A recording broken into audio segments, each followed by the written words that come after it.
Welcome to the Tech Meme Ride Home for Wednesday, February 10th, 2021. I'm Brian McCullough. Today, maybe the whole TikTok kabuki theater is reaching an endpoint. Salesforce thinks the whole concept of the 9-to-5 workday is at an endpoint. More smoke around the Apple goggles fire, why you need to get hip to the concept of non-fungible tokens, and why cops have gotten hip to playing Sublime songs to prevent you from filming them. Here's what you missed today in the world of tech. Well, I'm sure glad we wasted all of our time worrying about this a few months ago. Sources are saying that the Trump administration plan to force the sale of TikTok to a group including Oracle and Walmart has been shelved indefinitely, quoting the Wall Street Journal.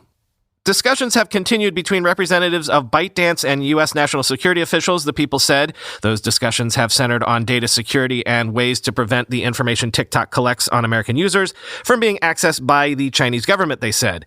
But no imminent decision on how to resolve the issues surrounding TikTok is expected as the Biden administration determines its own response to the potential security risk posed by Chinese tech companies' collection of data. Quote, "We plan to develop a comprehensive approach to securing U.S. data that addresses the full range of threats we face," National Security Council spokeswoman Emily Horn said. "This includes the risk posed by Chinese apps and other software that operate in the U.S. In the coming months, we expect to review specific cases in light of a comprehensive understanding of the risks we face," end quote. So that definitely sounds like they're kind of sweeping this one under the rug. What I can't figure out from this whole mess is, was it always kabuki theater, at least for the smart money? Like, did everyone that mattered know that this was just going to blow over eventually anyway? And that's why you didn't see big players wanting to touch it with a 10-foot pole. They basically just let the unlikely rubes of Oracle and Walmart step up to play the mark until the jig was up. It certainly seems like that was the case now in retrospect, right? I'm trying to put together a weekend bonus episode with someone smart to talk about this whole idea of if remote work is going to be the new normal or not, if Silicon Valley is dead and all that. But until then, if Salesforce is to be believed, then this is a settled issue. Because they are literally saying, and I quote, "The 9-to-5 workday is dead," end quote, and that after the pandemic, most of their staff will work on a flex schedule, going into the office only about 1 to 3 days per week. So, do you think they regret building that giant skyscraper now? Quoting The Verge, "In a blog post published Tuesday, the company says the 9-to-5 workday is dead and that it will allow employees to choose one of 3 categories that dictate how often, if ever, they return to the office once it's safe to do so. Salesforce will also give employees more freedom to choose what their daily schedules look like. The company joins other tech firms like Facebook and Microsoft that have announced permanent work-from-home policies in response to the coronavirus pandemic." Quote, "As we enter a new year, we must continue to go forward with agility, creativity, and a beginner's mind. And that includes how we cultivate our culture. An immersive workspace is no longer limited to a desk in our towers. The 9-to-5 workday is dead, and the employee experience is about more than ping pong tables and snacks," writes Brent Hyder, Salesforce's chief people officer. Quote, "In our always-on, always-connected world, it no longer makes sense to expect employees to work an 8-hour shift and do their jobs successfully," Hyder adds. "Whether you have a global team to manage across time zones, a project-based role that is busier or slower depending on the season, or simply have to balance personal and professional obligations throughout the day, workers need flexibility to be successful," end quote. Hyder cites picking up young kids from school or caring for sick family members as reasons why an employee should not be expected to report to work on a strict 8-hour shift every day.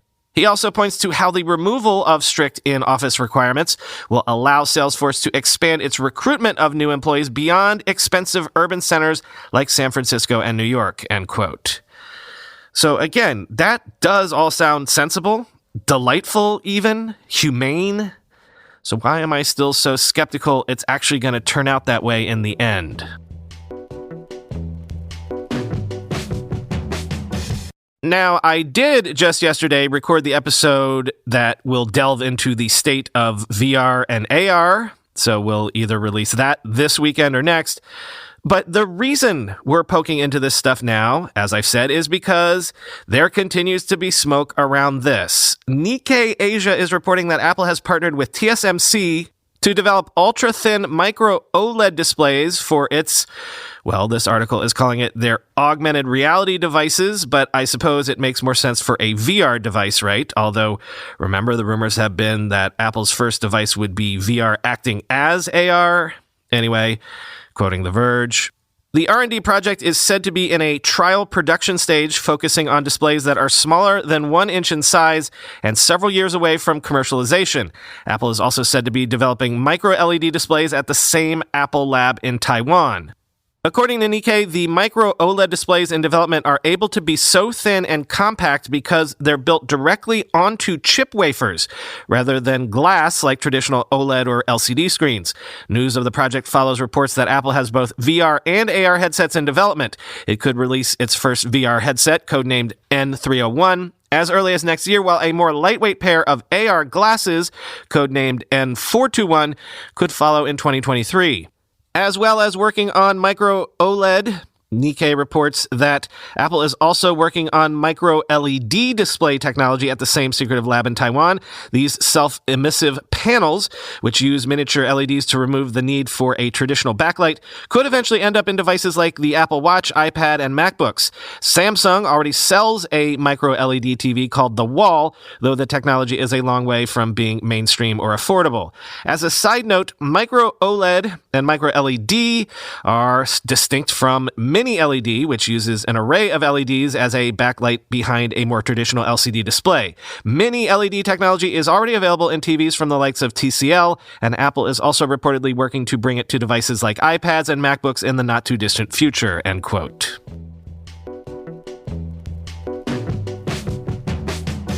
And we're probably going to have to get someone smart on for a bonus episode to do an explainer about this. Have you heard of the whole non-fungible token market that is exploding?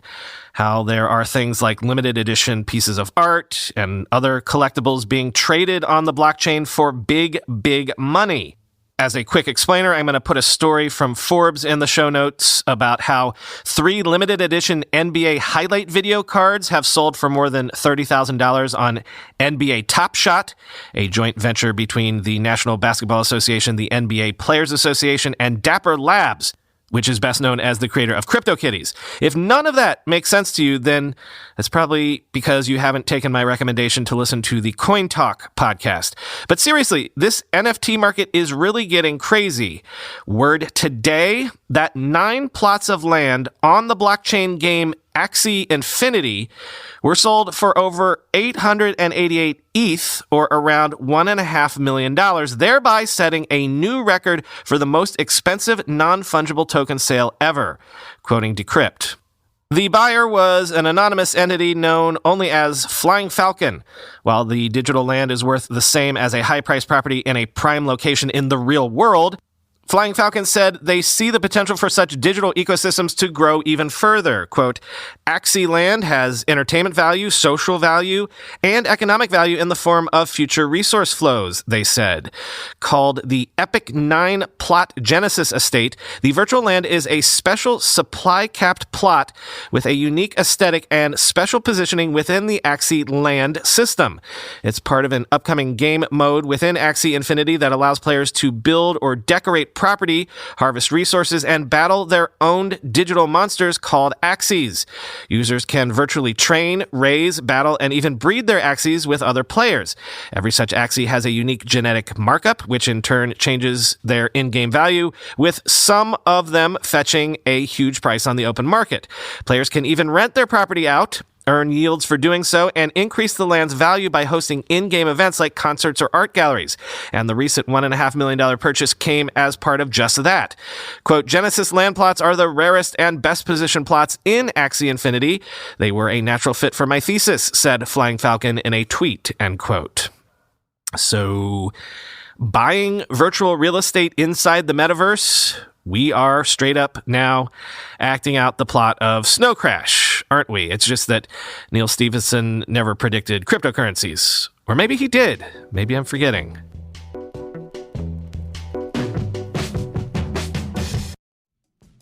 Red Alert web designers, today's episode is brought to you by EditorX. How can I describe to you EditorX's unique web design experience without you actually seeing it?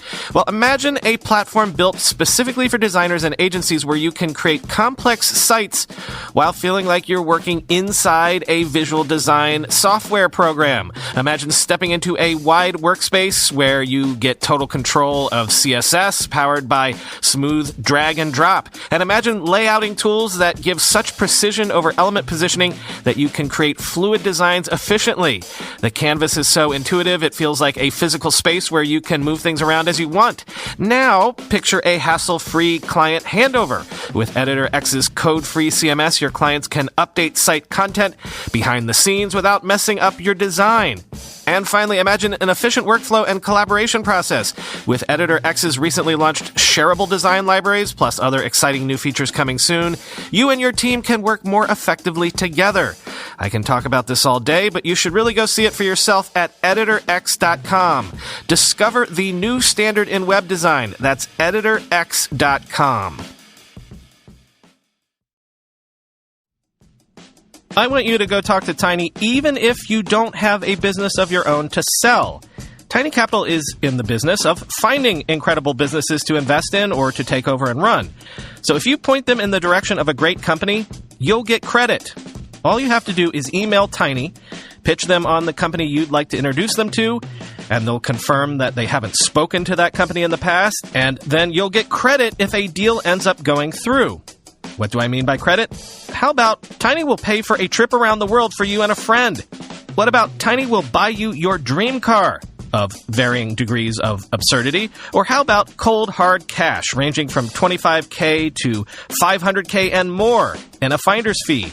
The scale of your credit depends on the size of the deal, of course, but look, just send Tiny an email, tell them about this great company they might be interested in. It's super easy. Go talk to Tiny at tinycapital.com.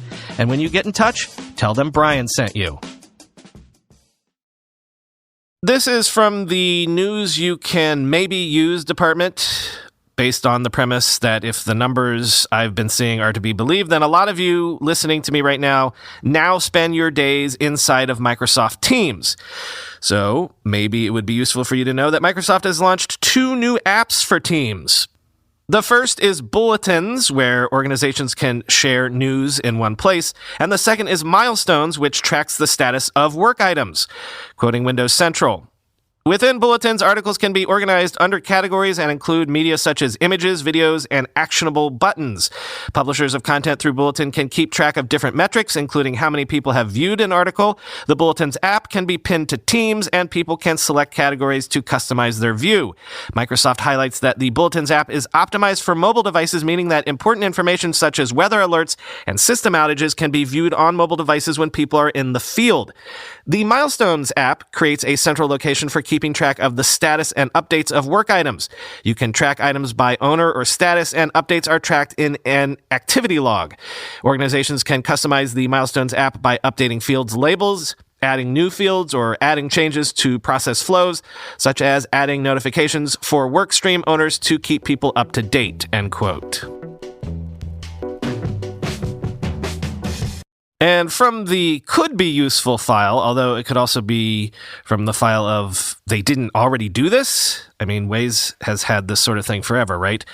Apparently, in the iOS 14.5 beta, there are indications that Maps is getting a feature that will let US users report accidents, hazards on the road, and even speed checks along their route using Siri or CarPlay, quoting Mac Rumors. When you input an address, select a route, and then choose Go, Siri lets you know that you can report accidents or hazards that you see along the way. If you swipe up on the Apple Maps interface where Maps details are available, you can tap on a report button that lets you flag an accident, a hazard, or a speed check similar to other mapping apps like Waze. Tapping automatically flags your location with no confirmation window, so it shouldn't be used except in a valid situation. You can also say, "Hey Siri, there's an accident," and Siri will send a report to Apple Maps. And presumably, if enough people file reports, an accident site will show up in the Maps app through the crowdsourcing. This is available in the United States in a test capacity at the current time, and it's not yet clear if it's also showing up in other countries. This also works in CarPlay, as noted on the Mac Rumors forums by Mozzman68, with the reporting interface available on the CarPlay screen, end quote.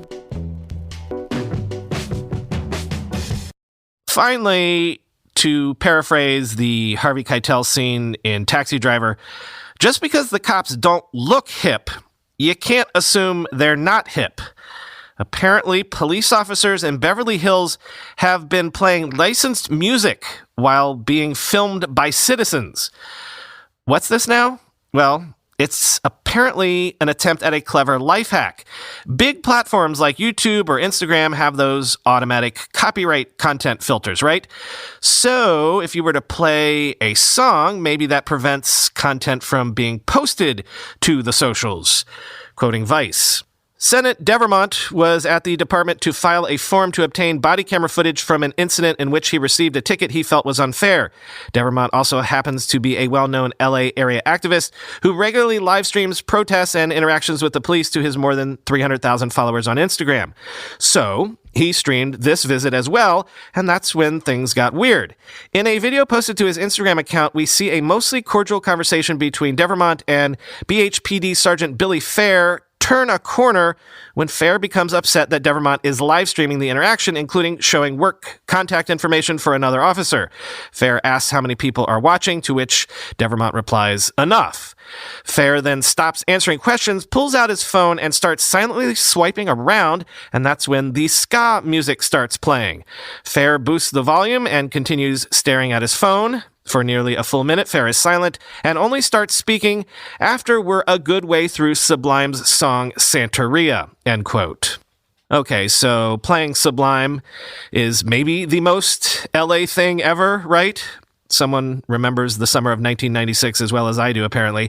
Vice goes on to outline to what degree this tactic may or may not work well for the cops. Instagram especially has gotten aggressive about, well, policing copyrighted songs lately. That's definitely true. But as evidenced by the fact that you can watch the videos we're talking about right now on Instagram, then maybe it's not a foolproof tactic. Just last year, Instagram clarified that it tries not to take down incidental music playing in the background so that, you can still post that video of you dancing in the club last night, even if there's a Beyonce song playing in the background.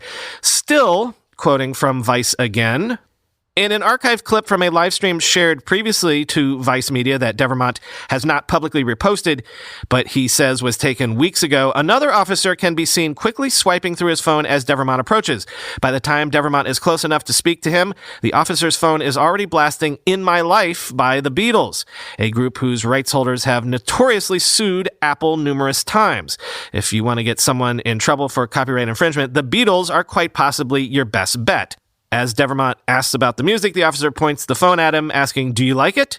This would seem to suggest that playing copyrighted music as a deterrent to the First Amendment guaranteed right to openly film police is, if not BHPD official protocol, at least a technique that has been deployed by more than one officer, end quote. Ah, yes, the old cat and mouse game again. Protesters take to wearing shirts and masks with designs intended to mess up facial recognition algorithms. The cops take to playing music to try to trigger copyright enforcement algorithms when you record video of them.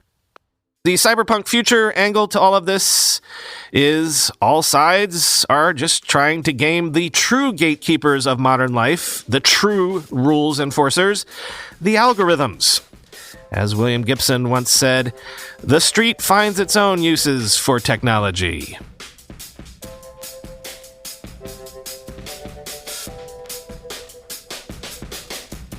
I don't know. If you're looking for mid-90s nostalgia, I think Sublime holds up pretty well. You just kind of have to know exactly what you're asking for with Sublime. If you're looking to pretend like you're some mid-90s shirtless, tattooed, blunt-smoking gutter punk, I guess you can't really do better than Sublime.